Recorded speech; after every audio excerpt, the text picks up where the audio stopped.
Good afternoon, everyone. Thank you for making the time today to tune into our webinar. I'm Nicole, and I'll be running today's webinar called How Much Do Owner-Operators Need to Know About Hours of Service? Hours of service rules have a large impact on the day-to-day operations of owner-operators. With rules regularly changing and new rules being added, keeping up to date on what applies to you can be a full-time job. During today's webinar, we're going to be talking about hours of service rules at a high level and then dive into some commonly misunderstood rules to make sure that you keep up and running in compliance with them. Before we get started, I just want to cover a couple of housekeeping items. We'll be recording today's webinar and posting the video onto the Big Road blog. You can visit our blog at blog.bigroad.com. Here you'll find recaps of all of our previous webinars, as well as information on what's happening in the industry, including new rules, regulation changes, and ELD mandate news. We post new content here twice a week. It's a great resource for anybody looking for industry news or somebody looking to keep up to date. If you submitted questions with your webinar registration, I've done my best to answer them throughout the presentation. If you have any questions during the presentation, you can enter them in the question box located on your GoToWebinar control panel. The question box is located on the lower right side of the window. At the end of the webinar, I'll open the floor for a question and answer session. During this time, I'll answer all of the questions submitted by you. We do get a lot of questions during our webinars, so I apologize in advance if I'm not able to get to them right away. And along with the webinar recording, I'll also post a recap of all of the questions that were asked and provide more detailed answers with links to any relevant content to help you out. And then on Thursday, you'll be sent a follow-up email with a link to the recording and answers to the questions. Please feel free to share this with anybody who might have questions about hours of service. All right, let's get started. So here's what we're going to cover in today's webinar. First, we'll do a refresher on hours of service regulations, including what they are, why they were put in place, how compliance is tracked, and who enforces the rules. Next, we'll take a look at the limitations imposed by hours of service regulations, including what they are and how they impact your business as an owner-operator. And then from here, we'll talk about who needs to comply based on different driver types and cycles. And we'll wrap up with an interactive Q&A to test your knowledge on some of the top misconceptions about hours of service and discuss how technology can help you better manage your compliance. And lastly, we'll end the webinar by answering the questions that were submitted before and during the webinar. We did get a lot of these, so I'm going to be moving fairly quickly throughout the content today, just to ensure that I can get you the answers to the questions that you have. So let's get started with an hours of service refresher to set the foundation for what we're going to discuss. Hopefully I've included some new information for the hours of service experts out there, and for new to the industry people, it'll be a great run through. So what are hours of service? Commercial motor vehicle drivers and fleet managers have a lot of responsibility when it comes to ensuring our roads are a safe place. This is why the Federal Motor Carrier Safety Administration, a division of the U.S. Department of Transportation, created the hours of service regulations. All of the regulations issued by the FMCSA are published in the Federal Register and compiled in the U.S. Code of Federal Regulation known as the CFR.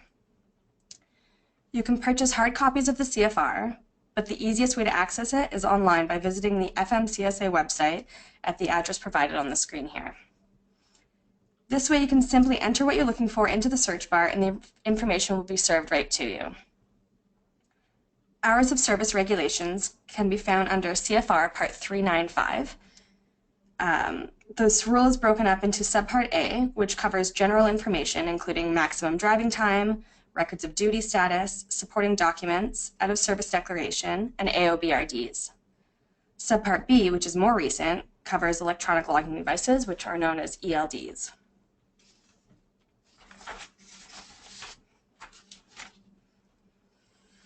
So why were HOS regulations put in place? The main goal of HOS regulations are to prevent accidents caused by driver fatigue. To do this, HOS regulations limit the number of hours a commercial motor vehicle can, a CMV driver can drive their vehicle and work while regulating brakes. This includes both truck and motor coach and bus drivers. Fatigue is prevented by keeping drivers on a 21 to 24-hour schedule to maintain their natural sleep-wake cycle.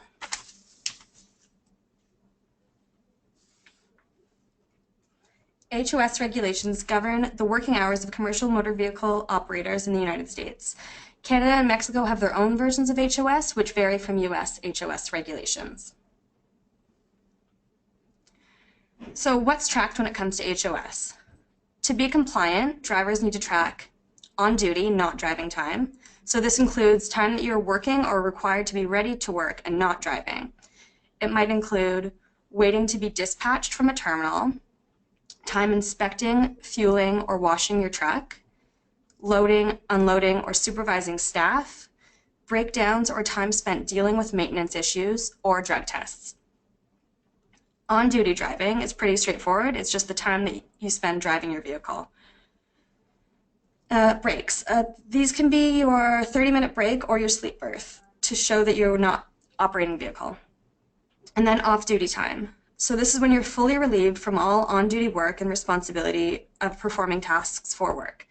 So you're free to do what you want to do and leave the place where your vehicle is parked. If you're not doing any work, paid or unpaid, for a motor carrier, and you're not doing any paid work for anybody else, you may record the time as off-duty time. How are hours of service tracked? Drivers are required to keep records of their time with any of the following: paper logbooks, electronic logbooks, automatic onboard recording devices, or AOBRDs, and the newest way, ELDs, or electronic logging devices. Traditionally, paper logbooks were kept. When using a paper log, the driver is responsible for manually recording everything by hand onto the paper logbook, which leaves a lot of room for human error. As technology has advanced, so is the way that drivers keep track of their hours of service. Today, the majority of drivers have transitioned to electronic logbooks known as e-logs, and e-logs can be completed by using an application on a smartphone or tablet. Big Road's version of e-logs is known as the Big Road mobile app. It's shown on the screen here in the middle. Drivers still need to enter information into the electronic logbook. However, electronic logbooks are pre-programmed with rules and regulations, and they have the ability to do calculations. And then they can even notify drivers of potential violations, all of which make them the preferred method of logging today. And most recently, we've seen many drivers make the transition to automatic onboard recording devices and ELDs. ELDs are what's being mandated by the government to reduce log falsification, improve accuracy, and prevent fatigued driving. And then ELDs take it one step further by plugging into the ECU of the truck and automatically tracking movement. This leaves pretty minimal need for any information entry by the driver. And Big Road's version of this is called the Dashlink ELD, and we'll talk about that in a little bit. So who enforces the HOS rules? DOT officers in each state are responsible for enforcing HOS rules during inspections. If a driver is found to be in violation of their hours of service, for example, a driver didn't take their 30-minute break, they can be forced to stop driving for a period of time. Despite the transition to electronic logbooks and electronic logging devices, which do make it easier to run in compliance with HOS, hours of service regulations remain a common problem for commercial motor vehicle drivers. The Commercial Vehicle Safety Alliance, or the CVSA, runs a program called International Road Check every summer. International Road Check is the largest CMV inspection program in the world. In 2016, during this three-day event, almost 63,000 inspections were conducted, with 21.5% of vehicles and 3.4% of drivers being placed out of service due to a critical violation. Of the driver violations, almost half were due to hours of service violations, which really goes to show you how much HOS violations impact drivers today.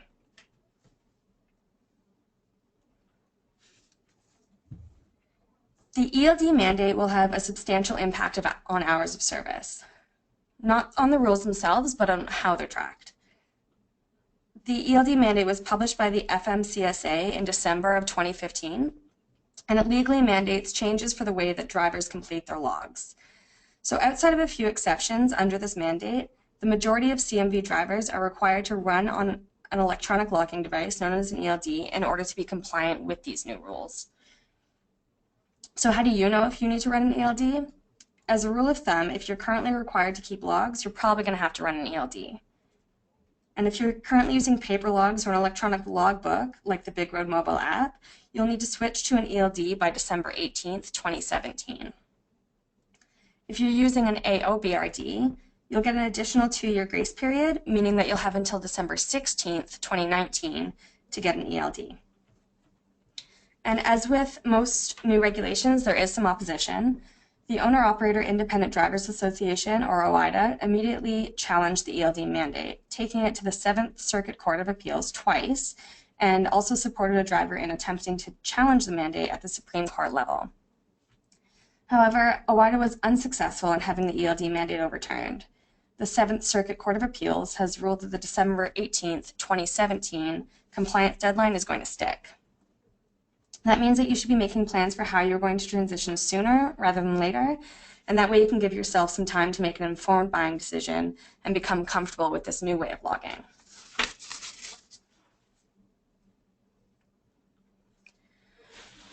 It's really important that you know your limits. As mentioned above, the HOS regulations focus on when and how long you can drive by limitation on certain tasks. For this section, I'm going to focus on property carrying drivers. We'll talk a little bit about passenger carrying drivers later on. And let's take a look at these limitations now. So you must follow these maximum duty limits rather, at all times. They're the 14-hour driving window limit, the 11-hour driving limit, and the 60-hour 7-day or 70-hour 8-day driving duty limits. We're going to start by looking at the 14-hour driving window. So you're allowed a period of 14 consecutive hours to drive up to 11 hours after being off duty for 10 or more consecutive hours. Some people think of this as a daily limit, even though it's not based on a 24-hour period. The 14 consecutive hour driving window starts when you start any kind of work, driving, unloading, waiting, whatever. At the end of the 14 consecutive hour period, you cannot drive again until you've been off duty for 10 consecutive hours. Your driving is limited to the 14 consecutive hour period, even if you've taken off-duty driving or off-duty time during those 14 hours. So here's an example. You've had 10 consecutive hours off and you came to work at 5 a.m. You must not drive your truck after 7 p.m., which is 14 hours from 5 a.m., but you can do other work after 7 p.m. as long as you're not driving until you've had 10 consecutive hours off.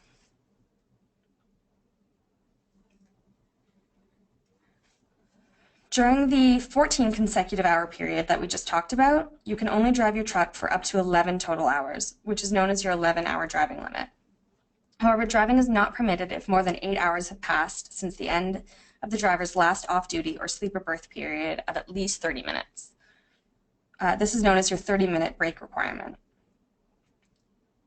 At 11 hours of driving, you have to take 10 consecutive hours off duty before you can drive again. So an example of this is that you've had 10 consecutive hours off, you come to work at 6 a.m. and then drive from 7 a.m. until 2 p.m., which is 7 hours of driving plus 1 hour on duty, not driving. You take your 30-minute break because then you've worked for the 8 hours, and after that you can drive for another 4 hours, which will take you until 6:30 p.m. And then at this point, you've driven your 11 hours for the day and need to take 10 consecutive hours off duty before you're able to drive again.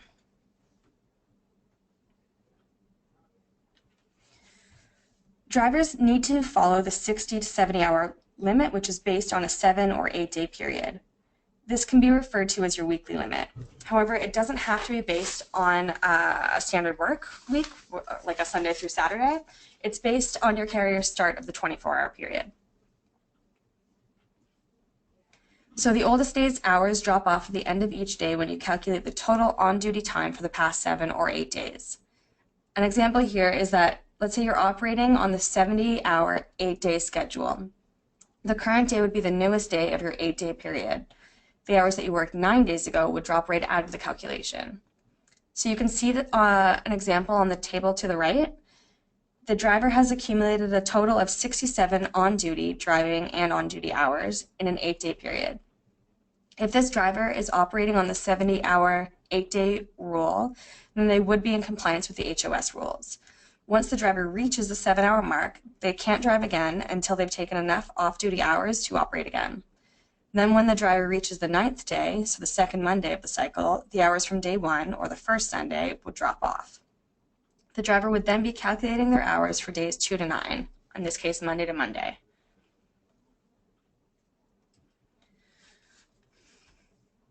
You can also take advantage of the 34-hour restart regulation, which essentially allows you to restart your clock, 60 or 70 hour, by taking 34 or more consecutive hours off duty. In some cases, this will allow you to get back on the road sooner. You can take advantage of the rule by taking at least 34 hours in off-duty, sleep or berth, or in a combination of both. An example of how this could work would be if you're following the 70-hour, 8-day limit and you work 14 hours per day for 5 days in a row, then you'll have been on duty for 70 hours. You can't drive again until you drop below your 70 hours worked in an 8-day period. However, if your company allows you to use the 34-hour restart, then you will have driving time available immediately after the 34 consecutive hours off duty. You would then begin a new period of 8 consecutive days and have the full 70 hours available. So now that we know a little bit about about what the rules are, let's talk about who needs to comply to the rules.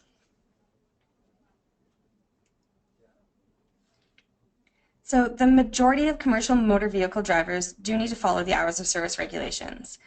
In general, a CMV is a vehicle that is used as part of a business, is involved in commerce, and fits any of the descriptions on the screen here.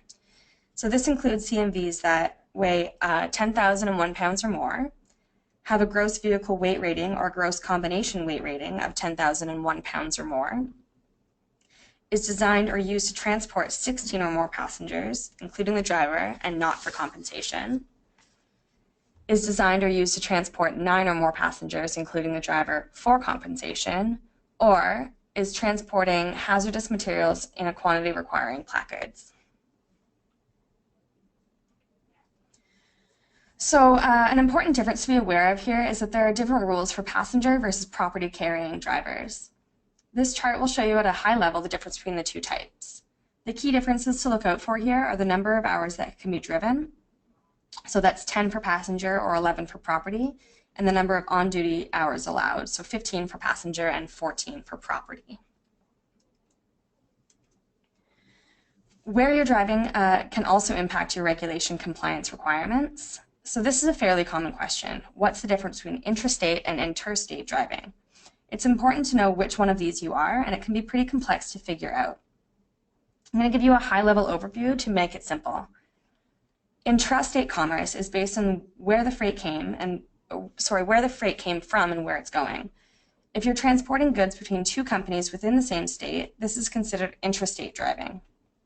This type of driving is regulated by the jurisdiction in which the driving happens. So many states follow federal regulations for intrastate regulations, but some states have implemented different regulations. To be sure of your state's regulations, please check with the respective governing body of the state or states that you're going to travel through. Some states that you should look out for here are Alaska, which follows a 70-hour 7-day or 80-hour 8-day limit, allowing for 15 hours of drive time after 10 hours off duty. And then Texas and California also have their own set of rules to look out for. When you're hauling interstate, you're likely taking goods between two different states or through another state. Interstate also includes freight that is dropped off or picked up in a place outside of the U.S. This type of driving is federally regulated, so by the FMCSA and DOT. It's important to note here that if you're a hazmat hauler, the DOT has authority, which is federally regulated, whether you're driving interstate or intrastate. Another thing to note is that if you operate in both intrastate and interstate, you're actually considered an interstate driver and need to comply with those rules. So we could talk about HOS rules all day, but hopefully that gives you an overview into some rules at a basic level, as well as answered some of the questions that you might have had. I did answer some of the questions that came with the information that we just went over, but let's take a look at some common hours of service misconceptions and test out your knowledge. So I'm going to ask you a question, and then a poll window will pop up. So please just select your answers and we'll see how you do.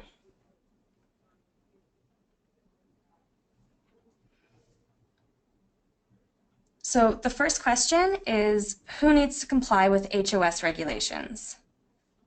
Is it a driver operating a 10,001 pound or more vehicle, a driver transporting hazardous materials requiring placards, a driver driving a vehicle designed or used to transport 9 or more passengers, including the driver for compensation, or all of the above?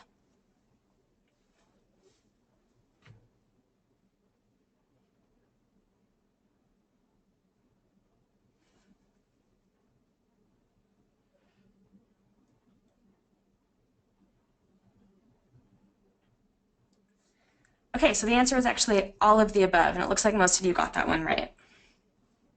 So the second question here is, within the 14-hour driving window, how much are you allowed to drive? 8 hours, 10 hours, 11 hours, or 14 hours?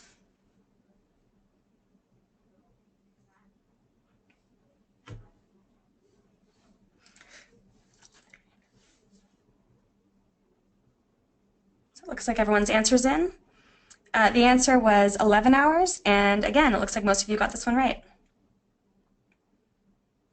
So the third question here is, according to regulations, a driver needs to take their 30-minute break within any blank consecutive hour period spent on duty to continue driving their CMV in compliance with HOS rules. Is it 8, 10, 11, or 14 hours?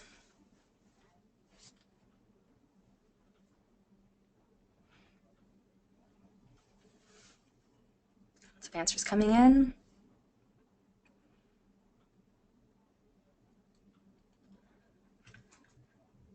Okay, awesome. So the answer was A, it was 8 hours, and again, most of you got that one right. The next question here is, if you drive intrastate and interstate on the same day, what kind of driver are you considered? Are you considered an interstate driver, an intrastate driver, an experienced driver, or a novice driver? Polls going up.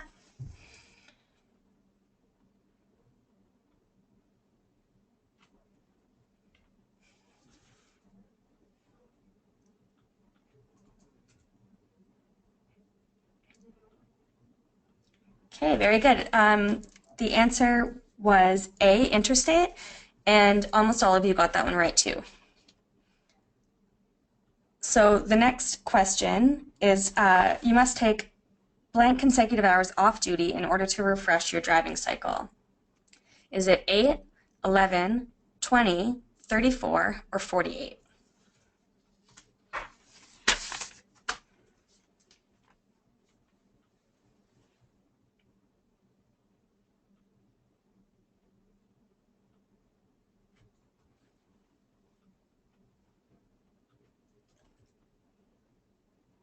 So it was 34, and again, it looks like everyone's on the same page on this one. So the last couple of questions are going to be a little bit trickier because I didn't cover them in the during the webinar so far. So let's see how you do on these ones. The next question is, which drivers are exempt from the 30-minute break rule? Local drivers who use the 100 air-mile radius exemption, drivers who qualify for the 150 air-mile radius exemption and operate a non-CDL vehicle, drivers who qualify for the 150 air-mile radius provision and operate CDL vehicles, A and B, or A and C. There's a couple extra seconds to do this one.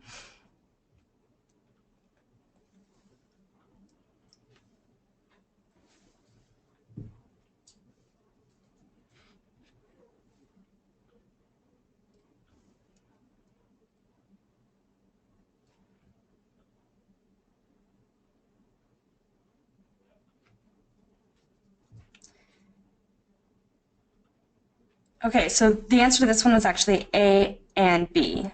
Local drivers who use the 100 air-mile radius exemption and drivers who qualify for the 150 air-mile radius provision and operate CDL vehicles. And a lot of you knew the answer to that one, but there was a little bit more confusion with that one.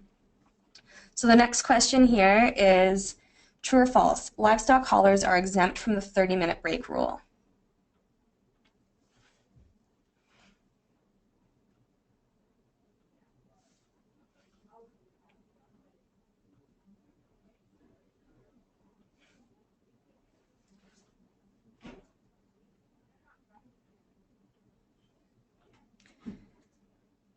Okay, so it looks like most of you got this one too, and the answer was true.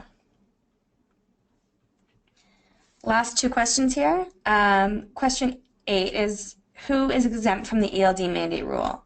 Is it drivers with vehicles older than the model year 2000, drive-away or tow-away drivers where the vehicle is being driven as part of a shipment, drivers who drive less than 8 days in a 30-day consecutive period, A and B, A and C, or A, B, and C?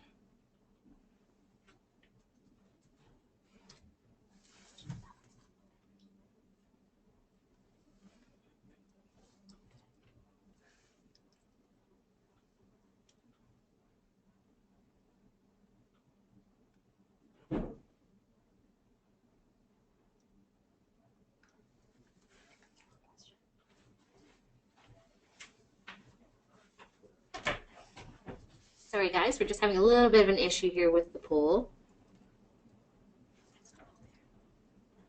Okay, actually what we'll do is we'll skip to the next one. Yeah. Okay, so we're just going to skip to the next question. The adverse driving conditions exemption allows drivers to extend the maximum driving limit by 2 hours when which of the following conditions are met? Is it closure of a road due to an accident, closure of a road due to scheduled construction, a forecasted blizzard, rush hour traffic, or all of the above?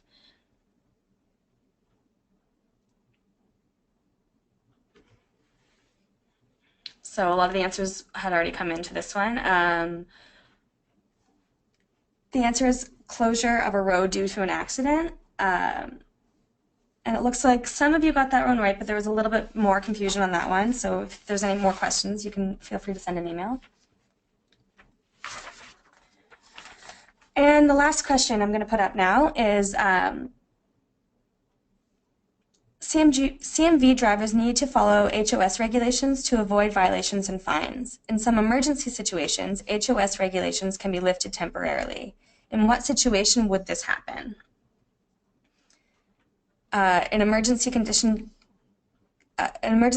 declared by the President, an emergency condition declared by state governors, an emergency condition declared by the FMCSA, all of the above, or none of the above.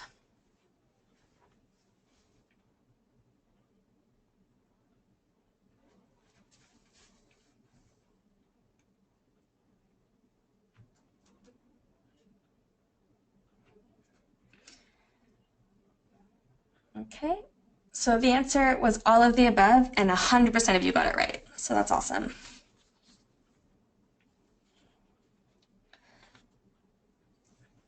Okay, great. So it looks like a lot of people are pretty knowledgeable about hours of service.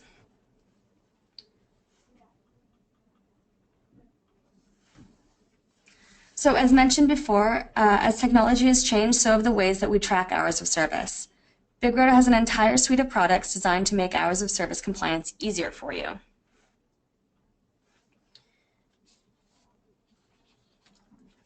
As we mentioned before, nearly half of all inspection violations are related to hours of service. The easiest way to prevent these is to get off paper and onto an electronic logbook.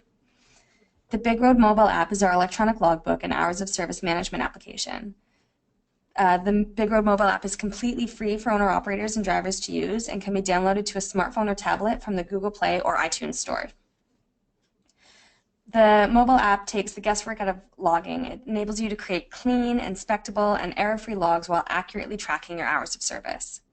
We're always hearing about how much drivers enjoy this app because it makes their jobs easier. They don't need to worry about wrong calculations, running over their hours, or getting a violation for something that's so easily avoidable. The app is one of the top-rated apps for hours of service. We're consistently getting 4.5 and 5-star ratings from our users on both platforms. And you can give it a try for yourself. Just visit bigroad.com/driver and enter your phone number into the bar at the top of the page. We'll send you a link to download the correct version for your device. And like I mentioned, you can also search for it on Google Play or iTunes. Just search for BigRoad. So next up is the Big Road web app. It's our real-time fleet management tool. It enables you to proactively monitor your driving and help identify potential risks and violations before they become a serious problem and result in an issue at inspection. Our IFTA reporting feature tracks your state-by-state mileage, taking the guesswork out of fuel tax reporting. Breadcrumb location tracking allows you to monitor your regular routes and identify efficiencies that you could be making. And the Big Road web app allows you to correct your logs in the event that you make a mistake on the road. So for example, if you drove in personal conveyance time instead of on duty time, you can go back and edit that. And then lastly, the solution that everyone should get onto is our Dashlink ELD. So with the electronic logging device mandate deadline getting closer, owner-operators are starting to make the move. Not only because they need to comply, but because they can see how using an ELD will actually improve their operations. When using an ELD, potential hours of service violations disappear. ELDs automatically do a lot of the things that you as a driver can get dinged for during a violation. So while other owner operators are still at risk from using paper logs and even using electronic logbooks, brokers will be more likely to select you if you have a clean record and are placing safety first. You'll also see reduced insurance rates, and who doesn't like to save a little money? And then our Dashlink ELD is really the easiest and most affordable ELD compliant solution that you're going to find on the market today. It has no upfront hardware costs, pretty low monthly fee, and you have the tools that you need to comply with the ELD mandate without really worrying about what it's going to cost you. You just plug the Dashlink device into the ECM of the truck, pair it with your Big Road mobile app via Bluetooth, and then you're ready to go. So there's no expensive installation or permanent changes to your truck needed. The device just pulls the information directly from the computer within the truck so that you can focus on more important things like driving. So that wraps up our How Much Do You Know About Hours of Service webinar. If you have any additional questions, please enter them into the question box on the GoToWebinar control panel. And while we're waiting for those to come in, a couple of things that you can take advantage of here. If you're interested in learning more about Big Road solutions, here's some ways that you can. So you can download the Big Road mobile app at bigroad.com/driver. If you haven't done that already, or you can, again, go to Google Play or iTunes stores and search for Big Road. You can also start a free 30-day trial of the Big Road web app to see how our operations management tool works. And you can get started on this by visiting bigroad.com/get-started. And lastly, if you're interested in learning more about our Dashlink ELD, just visit bigroad.com/dashlink and fill out the demo request form. Okay, so let's jump right into questions. The first question is from Rory. Rory says, I'm being told that the iOS version is being rolled out in time to be able to take advantage of the 2-year extension. Is this true, and how do I get it? So Rory, we're finalizing our iOS beta testing as we speak, and we're hoping to make it available to the general public by next week. I'll make sure that one of our representatives reaches out to you. If you do transition to the ELD today, you can run it until December 2019, giving you that additional 2-year grace period as a fully compliant AOBRD. You can choose to transition to full ELD compliance at any time with just a simple software upgrade. There's no extra fees, and you'll continue to use the same hardware and device. So this is a really great option because by taking advantage of the additional 2 years, you can continue to have some flexibility when it comes to generating your logs and editing while you become comfortable with a new way of logging. So the next question is from Karen. Karen wants to know when electronic logs are going to be taking effect. So it's the electronic logging devices that are mandated. And this is the automatic recording device that will be connected to your vehicle's engine to automatically generate electronic logs. The ELD mandate is effective December 18th, 2017, meaning that all applicable CMVs will need to have an AOBRD or ELD installed by that date. And like we just mentioned, if you have an AOBRD, which is slightly more flexible, installed by December 18th of this year, then you'll have until December 16, 2019 to make the move to a fully compliant ELD. So, and like we just mentioned again, in the case of Dashlink, that's just a simple software upgrade. So question 3 is from Mike.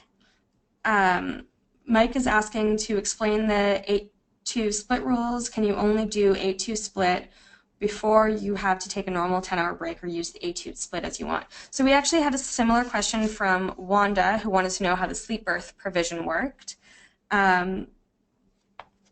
So I'll just answer them both together here.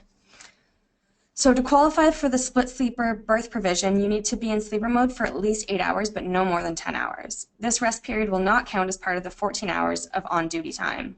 Then you'll need a separate rest period that must be at least 2 consecutive hours, but less than 10 hours long. This period can be off-duty, in sleeper, or in combination of both. This does count as part of your 14 hours, and it doesn't matter which rest period you take first, but after your second rest period is completed, then you'll have your new hours available. The next question is from Stacy. Stacy says that we are a drive-away tow-away company. We do not own the trucks that we move, and we are aware that we are exempt from the new ELD rules. However, I would like to hear how our drivers are to offer an explanation to a CVEO, Commercial Vehicle Enforcement Officer, the guidelines and rules. So this comes down to enforcement agents being educated by the FMCSA, and we're really not sure how this is going to play out. To be honest, you're probably going to have some growing pains here, but I recommend that you print out the ELD mandate final rule and highlight the drive-away, tow-away exemption to have proof. And remember that you can always challenge violations and fines using the data queues. The next question is from Rich. Are private motor carrier passenger non-business exempt? Church ministry. So it looks like you might drive a passenger carrying church bus. If you require a commercial driving license and you're currently keeping logs, then it's probable that you're going to need an ELD. However, you might qualify for an ELD exemption, which could depend on the distance you're traveling and or how often you're operating your vehicle. The next question is from Joe. What is the total cost for each truck or driver with Big Road? Are there any hidden fees at startup? So Joe, for a single operator, single asset, it's $25 per month. There's no installation fees, no maintenance fees. It's just a simple one-year contract. There are no hidden fees, but we do require a one-year upfront payment. The next question is from Natasha. Natasha would like more info on the electronic onboard recording devices. So Natasha, I think you want more information on ELDs, and I'll have somebody follow up with you. I'll also include a link with more information on our Dashlink on our blog, which will be up this Thursday. The next question is from Pedro. Pedro wants to know if having an ELD is going to be legally required, and is it in all states, and also wants to know which is mandatory, the e-log books or the ELDs. So Pedro, yes, it's going to be a requirement from the federal government that all commercial motor vehicles that are required to keep logs will need to have an ELD installed before the end of this year. So there are different rules for different states, and you'll need to check with the FMCSA to make sure that you're following the rules and regulations for your states, but it will apply to all states. Megan wants to know what the difference is between Canadian and US HOS rules are. So Canada and US have very different rules for the amount of drive time available to drivers, and different rules based on the type of driving, states or provinces, required breaks, etc. And I'll include a chart on the blog post that outlines this in more detail, as there's a lot of information to cover. If you have a question on a specific difference, please let me know. And then something that you should keep in mind here is that you need to follow the rules for where you're driving. So if you're a US driver, but you're driving in Canada, you'll need to follow the Canadian rules. The next question is from Remus, looking for information on whether trucks 2000 and older need an ELD. So trucks 2000, from the year 2000 and newer will need to run an ELD under the mandate, but trucks model year 1999 and older are too old, so they're for the electronics, so they're exempt from the mandate. The next question is from Renee, and it looks like it's 2 questions. The first question is what the cost of our ELD mandate solution is when you bring your own device. So all of Big Road solutions are designed to work with your own device. You'll use your own cell phone or tablet with your own personal provider, and again, it's $25 a month for an owner-operator. The next question from Renee is, can you edit your logs using Big Road, and if so, will that be visible during an inspection? So if you're running as an AOBRD, logs are editable, and you can still legally edit your logs with an AOBRD. However, once you turn on the ELD, logs are no longer editable, and information is pulled directly from the engine. This is a requirement from the DOT FMCSA, and you'll find this with all ELD providers. A supervisor can still make edits to the log under the ELD mandate, but the driver needs to accept them. And then there will be a trail of changes tracked that an inspecting officer will be able to see. And our last question here is from Darren. Oh, actually, sorry, we have 2 more questions after this one. Sounds like Darren is using a time clock and wondering if he'll need to switch to an ELD. So if you're currently required to keep record of duty status, then you won't need to run an ELD. You'll continue to log the way that you've been logging prior to the mandate. Okay, great. And we've had 2 more questions come in the webinar chat box here. The next question is from Stephen. Stephen wants to know, how can you have a 2-hour extension with ELDs due to adverse weather or accident, because it will show a violation and put you in an HOS violation? Yeah, very great question here, Stephen. I will confirm with our team internally how our device is going to handle this. However, the remaining FMCSA rules still remain in effect. So as of right now, we can still take advantage of that 2-hour exemption if there's an accident or adverse weather condition that's going to cause you to run over your hours of service. Just as you would in your paper log, you'd make a note outlining the accident or the condition. I'm assuming that our application, I'll confirm for sure, but I'm assuming that our application will have the ability for you to tack that on as well. And because it is digital, it will allow it to automatically recalculate your hours, so it shouldn't show you in violation there. That's one of the great things about being off of paper and onto an electronic device, because that's all calculated for you and taken care of, and could potentially clear that violation off your screen, so you don't have to worry if you're getting pulled over by a DOT or inspection officer at that time. So yeah, again, you won't have to worry about that violation, but we'll confirm that and we'll post that onto the blog with more detail as to what that's going to look like for you. Okay, another question here. Oh, we've got 2 from Megan. Megan wants to know if she can re-listen to the webinar. You definitely can. So today's webinar has been recorded and will be posted to the Big Road blog on Thursday. Nicole's going to send you guys out an email afterwards to let you know how you can access the blog, as well as provide you with detailed answers to all of the questions and provide you with any relevant links. And then a last question here again from Megan. Megan wants to know if ELDs will be required in Canada by the end of the year as well. So really interesting question here. So right now, Canada hasn't confirmed what's happening with the ELD mandate outside of that they plan on following the U.S. So in the spring, they've essentially said that they're going to follow the U.S. mandate and see kind of what happens. They're in a consultative period right now, so they are looking at the mandate in detail. Last I've heard is that they're hoping to publish something in the early spring. And all reports to date have kind of pointed that Canada is going to follow the exact same rule set in a very similar timeline. We'll do our best to keep you up to date as to what's happening with the mandate on the Big Road blog and as well as through email, so we'll make sure you're covered there. Again, another thing to realize, if you're a Canadian driver and you're traveling into the U.S., and in the U.S. you're required to run an ELD, you'll need to run an ELD as a Canadian driver crossing the border there. Okay, so that's it for questions. I'll recap everything and answer any of the ones that I missed on the blog, and you'll be sent a link to this on Thursday. Thanks again for joining, everyone, and have a great afternoon.